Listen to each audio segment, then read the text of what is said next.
الحمد لله نحمده ونستعينه ونستغفره ونعوذ بالله من شرور أنفسنا ومن سيئات أعمالنا ونعوذ بالله من شرور أنفسنا ومن سيئات أعمالنا من يهده الله فلا مضل له ومن يضلل فلا هادي له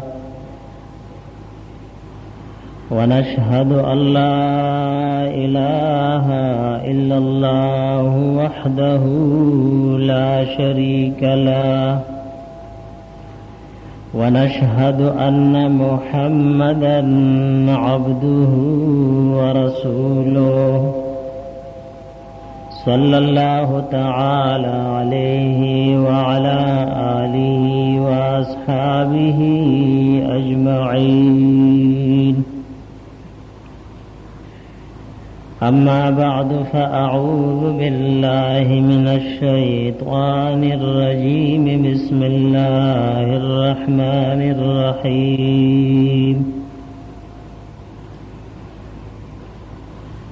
إن الذين آمنوا وعملوا الصالحات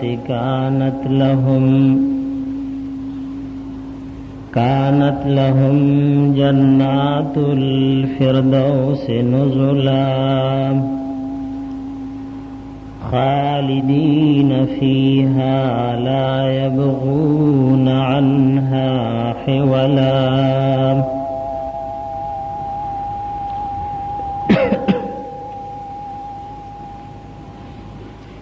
زما عزت مندو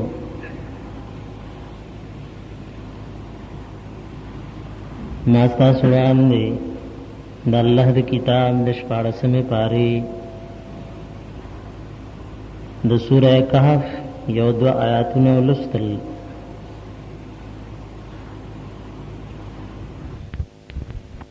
عزت منگ او تاسولا دا یو دو سیزونو طرف تا دعوت راکئی او ترغیب راکئی مین راکئی او کله چې دغه دو سيزونه موږ او تاسو اختیار کو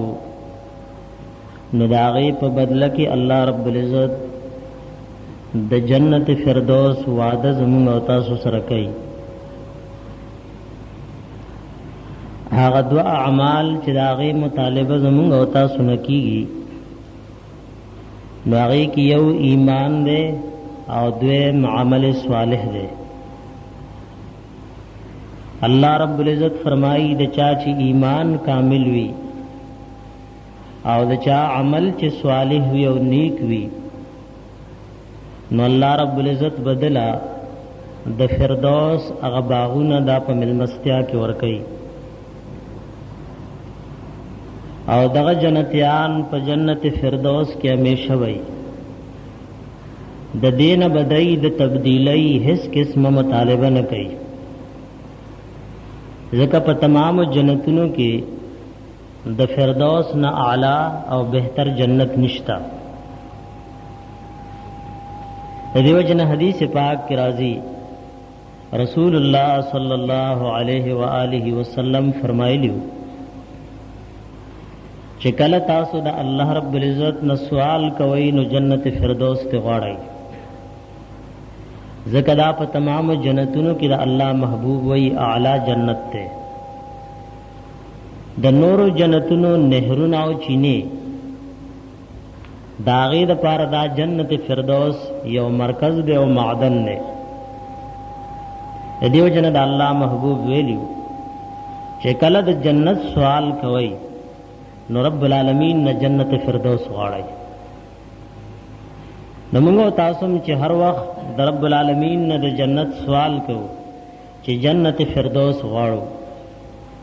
ځکه هر وخت کې چې موږ او تاسو جنت غواړو نو د خپلو اعمالو د خپلو عقایدو او دارنګې د خپلو اخلاقو د هغې مطابق نه غواړو، ځکه زموږ او ستاسو اعمال، زموږ عقاید، دارنګې زموږ اخلاق هغه د دې قابل نه دي چې موږ د مطلق جنت سوال وکړو. خو چونکې موږ او تاسو د رب العالمین نه د خپل رحم والا معامله غواړو چې الله رب العزت زموږ او ستاسو ګناهونو ته ونه ګوري، بلکې د خپل فضل او د رحم معامله زموږ او تاسو سره وکړي. او حدیث پاک کې راځي دا چې یو انسان د خپلو اعمالو د وجنه جنت ته وردننه کېدی نشي، ځکه د جنت دومره بے انتها نعمتونه دي او په دنیا کې د الله رب العزت په موږ او تاسو دومره انعامات او احسانات دي چې زمونږ دا عمل دا دنیوي انعاماتو د پاره شکر نشي جوړېدی، بیا د جنت نعمتونه خو ډېر اعلی او افضل دي، د هغې دپاره خو کلم زمونږ او ستاسو عمل، زمونږ او ستاسو ایمان او عقیده دا ورته بدله نشي جوړېدی، تر دې چې صحابه کرامو تپوس کړی و رضوان الله تعالی علیهم اجمعین د رسول الله صلی الله علیه وسلم نه چې تاسو په خپل عمل جنت نه نشئ تللی، نبی علیہ السلام زم نشم تللی مگر که الله رب العزت ما په خپل نعمت او رحمت کې ورغوپه کی. نو د الله محبوب د دې خبرې سوال کړو او د دې خبرې مطالبه لرلې وه چې یا الله ته ما په خپل رحمت کې ورغوپه کې نو جنت له وردن نشه. موږ او تاسو بمبئی دا مطالبه کوو چې الله سبا زمونږ اعمال وي او سبا زمونږ اخلاص وي، اے الله مونږ تانس د خپل عمل والا معامله نه غواړو، بلکې ته مونږ سره د خپل رحم او د فضل والا معامله وکړي. نو د خپل اعمالو لبه نه ګورو بلکې د رب العالمین رحم او فضل لبه ګورو، نو د رب العالمین نه به مونږ او تاسو جنت فردوس غواړو. خداغه جنت فردوس دپاره الله رب العزت اختصاراً دو څیزونه ذکر کړل،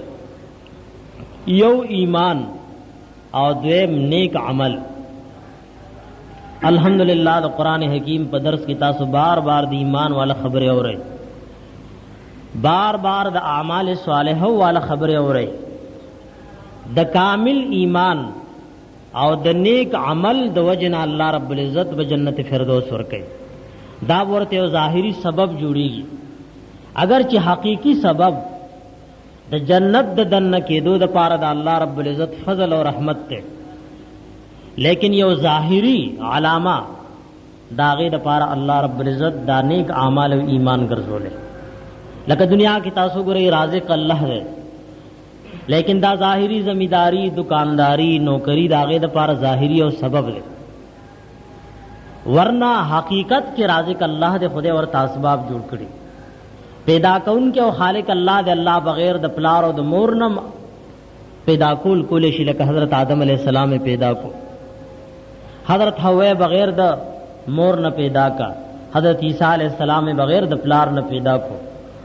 خود اولاد د پارا الله رب العزت دا وعده یو ظاهری سبب جوړ کړي.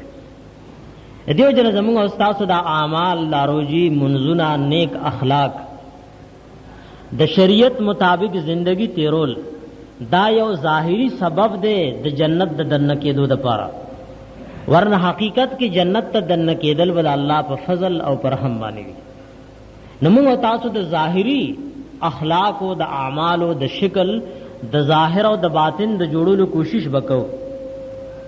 لیکن دا هغه سره سره په خپل عمل به زموږ او تاسو نظر نوي، په خپل عمل به زموږ او تاسو نظر نوي، نظر به زموږ د الله په فضل او رحم باندې وي. دیو جن هغه لوی خلکو هغه خپل اعمال ته نو کتلي. تاسو بار بار د حضرت سیدنا عمر فاروق رضی الله تعالی عنہ واقعا اوریدلی چې هغه د شهادت په وخت کې ویلو چې کله هغه ته د هغه د دور خلافت اعمال ذکر کړی شول چې تاسو د اسلام لپاره دومره لوی فتوحات کړي او دومره لوی انعام او احسان مده په دې امت مسلمه باندې. نو عمر فاروق رضی الله تعالی عنہ فرمایل چې زه غواړم چې د عمل نه زما د پاره شي او نه په ما باندې شي. کچره سر او په سر د دې عمل نه خلاص شوم نه دا وسوي دا ډېره لویه بهتره خبره او هغه د الله رب العزت رحمت ته متوجه په وخت د ځنکدن او د مرګ حدیث پاک د بخاری شریف کې راځي سیدنا عمر فاروق رضی الله تعالی عنہ ویلي چې دا څومره زندگی د خلافت چې دا ما د مسلمانانو خدمت کړي نو کدا زما د پارم نشي او په ما باندې وبال نشي سر په سر اخلاص شم نو زه په دې باندې د الله رب العزت شکر ادا کوم او هغه ځنکدن حالت کې خپل بچی ته وای هغه ورته تکیا والے وا حضرت عبد الله ابن عمر رضی الله تعالی عنہما او دې په خپل بسترې کې پروت ما دې بسترې نه کته کا او زوا خدی علی الارض اے بچیا دا مخ او ګیره مراواله او په خاورو کې کېدا عساه ان يرحمني نذیر چې الله رب العزت په ما باندې ورحمي یعنی آخر وقت کې رب العالمین نه د خپل عمل والا معاملې نه غوښتا بلکې عمر فاروق رضی الله تعالی عنہ په آخر کې سوی یا الله ستاسو رحم والا معاملې غواړم دې وجنه چې موږ او تاسو په خپل اعمال باندې په دې باندې زموږ په ذهن کې په دماغو کې غرور او تکبر را نشي بلکې د اعمالو د اخلاص علامه دا چې موږ او تاسو د خپل عمل کمزور وګڼو دا د خپل نجات د پاره ناکافي وګڼو بلکې زموږ او تاسو نظر دا د الله رب العزت پر رحم باندې وي دا د الله رب العزت په فضل باندې وي چې الله ته موږ سره د خپل فضل او د رحم والا معاملې وکړي لکه غلول خلکو دغه اوقاتو کې سوي الله رب العزت نے د رب العالمین د رحم او د فضل والا معاملې مطالبه کولا لکه عمر فاروق رضی الله تعالی عنہ نور صحابه کرام د حضرت عمرو بن العاص رضی الله تعالی عنہ مبارک راضی حدیث د مسلم شریف کی دوی په ابتدا کې د الله د نبی سره سخت دشمنی و بے انتها بغض او کینه و د حضرت عمرو بن العاص رضی الله تعالی عنہ او په دې تمنا او خواهش کې ګرځېدو چې کله به زما لاس برکیږي چې رسول الله صلی الله علیه وسلم قتل کړ نو کله چې د وفات کیږي بچي ناز ته نور صحابه کرام ناز دي او د دیوار طرف ته مخ کړه او جاړي نو خپل بچي ورته وای حضرت عبد الله ابن عمرو ابن العاص رضی الله تعالی عنہما چې بابا جی تاسو سره پیغمبر صلی الله علیه وسلم وعده کړی او تعالی خو په دنیا کې د جنت د دنه کېدو زیر او بشارتونه ملاو دي نو تا څنګه موږ له شاکړې او دیوار طرف ته مخ دی او جاړي لیکن والد سے بھی دې طرف ته نه متوجه کېدو آخر کې د بچی په بار بار وینا باندې اب حضرت عمرو بن العاص رضی الله تعالی عنہ مخ راوړل وای اے بچیا زما د زندګۍ سو دورونه دي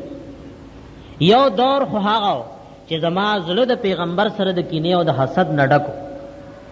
او په دې تمنا او تلاش او طلب کې ګرځیدم چې کوم ځای کې به د پیغمبر په قتلولو باندې قادرېږم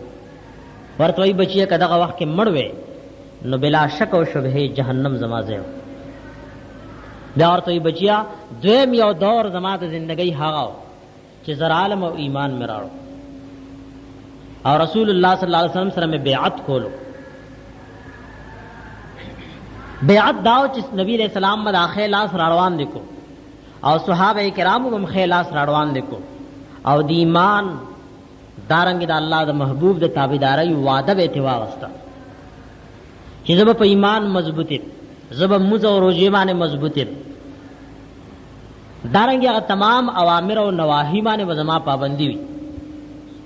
نو حضرت عمرو بن العاص رضی الله تعالی عنہ الله سلام کو نبی علیہ السلام د بیعت پر الله سراړوان کو حدیث د مسلم شریف کې راځي حضرت عمرو بن العاص رضی الله تعالی عنہ الله سراغون نبی علیہ السلام ورته ویل تا خو اول د بیعت مطالبه وکا او چې ما الله سراړوان دي کو نو تا الله سراغون کو نا صحابي ورته د الله محبوب څخه خبره شرط کول غواړه ولا هیڅ شرط کول غواړي ویا د الله محبوب ما ډېر ګناهونه کړی ډېر نافرمانی می کړی ز بیعت کوم خو اول دا شرط کوم چې الله زما مخکینی ګناهونه معاف کړي ته صحابه بای تمنا دا ارزوی دا رسول الله صلی الله علیه وسلم ورته وای تعالی پته نشتا چې د سوء اعمال سره الله رب العزت مخکینی ګناهونه معاف کړي پای کې درې اعمال دي چې د هغې سره مخکینی ګناهونه الله رب العزت معاف کوي. یو اسلام دی، یو سړی مخکې په کفر کې او په شرک کې او په دهریت او کفر کې او سره هغه په اسلام کې را دن نشو، نو مخکینه د تمام ګناهونه هغه معاف کیږي. حکم حقونه د بندگانو چې دی هغه ادا کوي. څومره حقوق دا چې د رب العالمین سره تعلق لري نو د اسلام سره هغه ټول معاف شول. او که د چا مال خوړلې د چا په قرض دی نو دا نه ګڼي چې بس هم دا شول هغه ادا کوي. دویم عمل هغه حج دی چې کله یو سړی صحیح حج وکړي نو د هغې په ذریعه الله رب العزت مخکینی تمام ګناهونه معاف کوي. ځکه حدیث پاک کې راځي رسول الله صلی الله علیه وسلم فرمایي وای د مقبول حج د قبول شوی حج د دې لپاره اجر او ثواب نه دی مگر جنت دی. او حدیث پاک کې راځي صحیح حج یو سړیو کې صحیح حج نو دې داسې د ګناهونو نه پاک شي لکه په کوم ورځ چې د مور نه پیدا شوی. د دې وجه ناراضي حاجی چې کله د حرم ناراضي د زړه لوخه پاک راوړي او دې کې په ګناهونو ګنده کوي نه. حاجی او علماء لیکلي د حج د قبلېدو علامات سوي. د حج د قبلېدو لپاره غټه علامه دا ده چې مخکې څنګه زندگی وانه د هغې نه زندگی بدل شي. یو سړی کراغه مخکې د یو شانتی اوس بل شانتی دا د دې خبره علامه ده چې د حج قبول شوی. مخکې مثال په تور باندې د په معاشره کې دروغ اوس دروغ نه وای. مخکې پردی جیداد او پردی قرض او مال لغلو اوس هغې لغل نه دی. مخکې د اخلاق درست نو اوس اخلاق درست دي. مخکې جنګیالی شرونه او فسادونه پیلاول لیکن اوس اخلاق صحیح دي. دا د حج د قبلېدو علامه ده.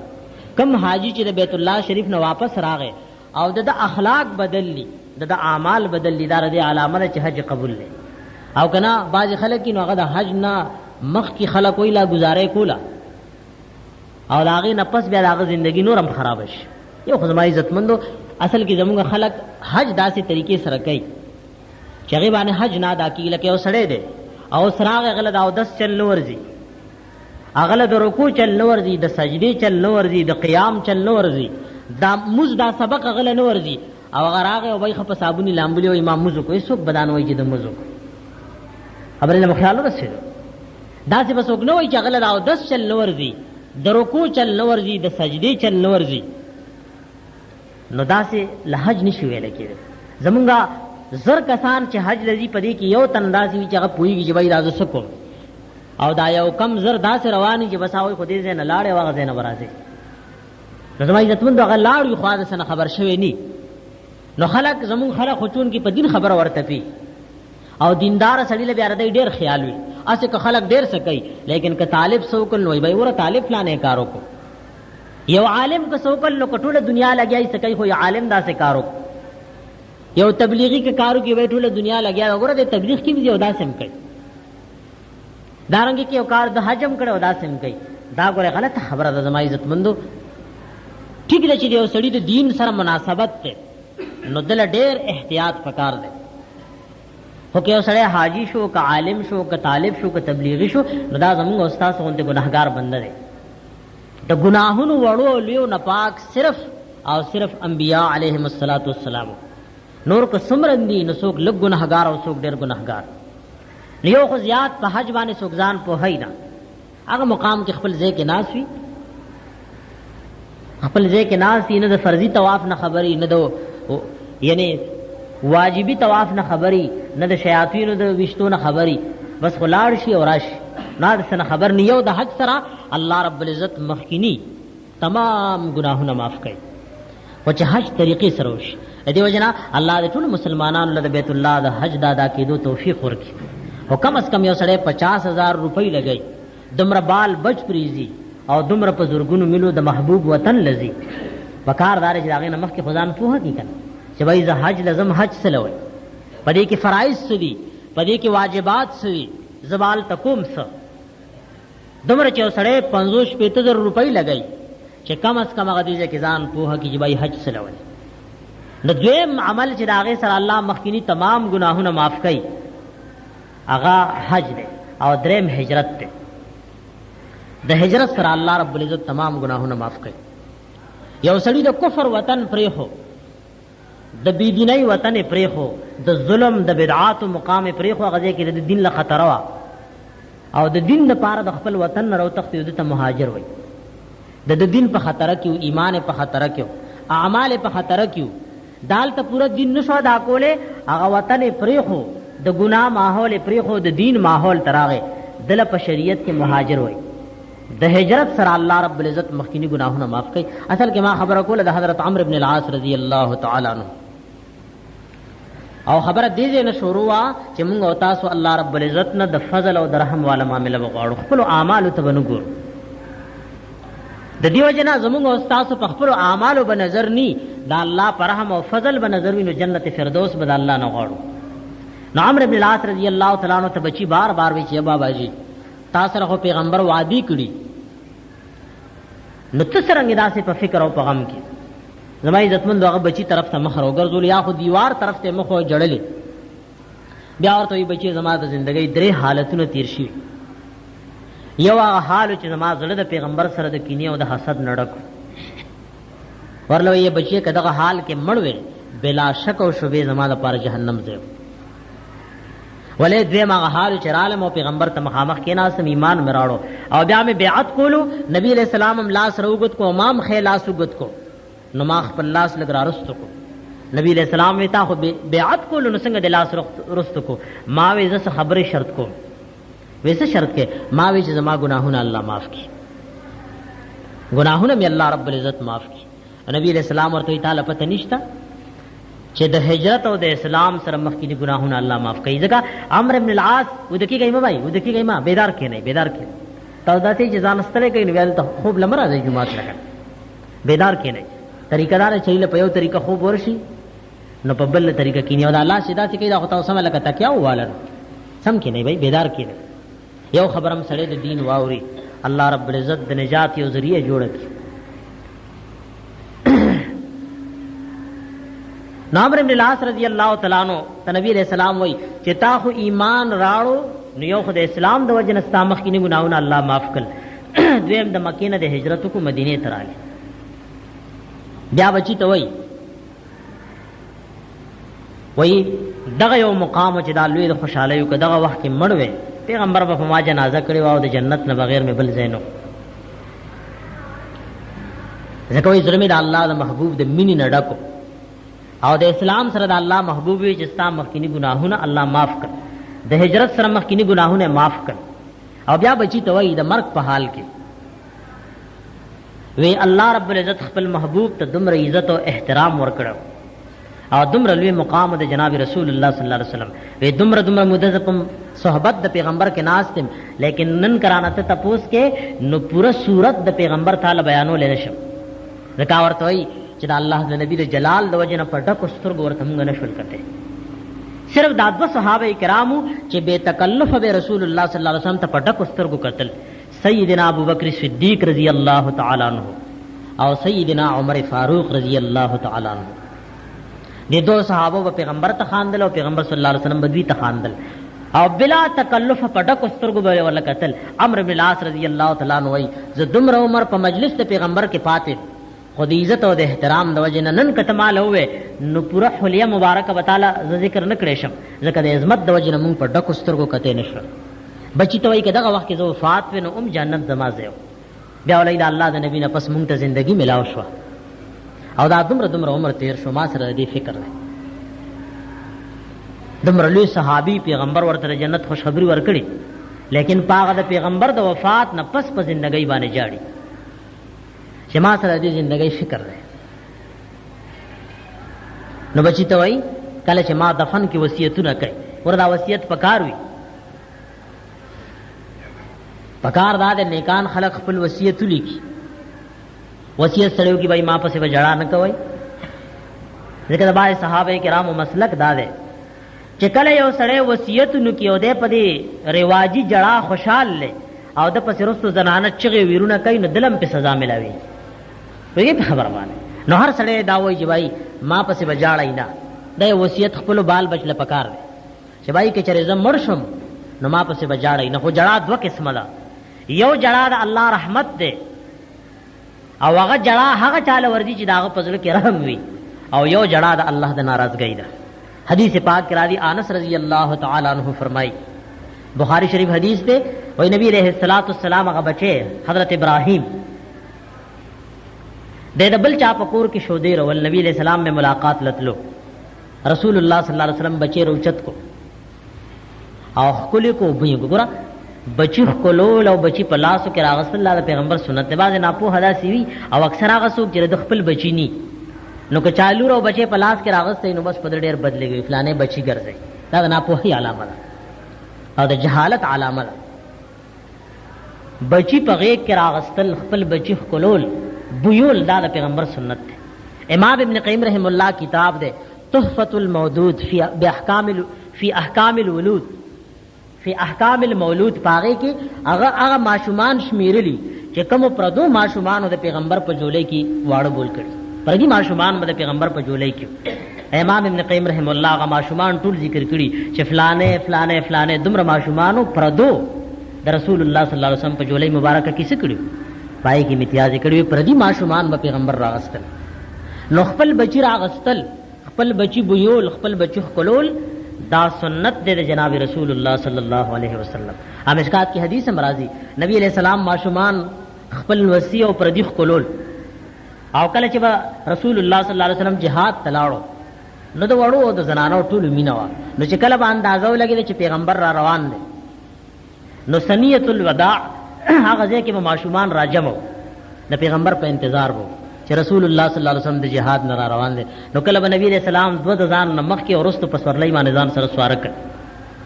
دا الله د نبی طریقه واغه یو زمیدار راغلی نبی علیہ السلام لوي زما خدمر دمر بچی وی ته دا بچی خولې زه خو نه خولو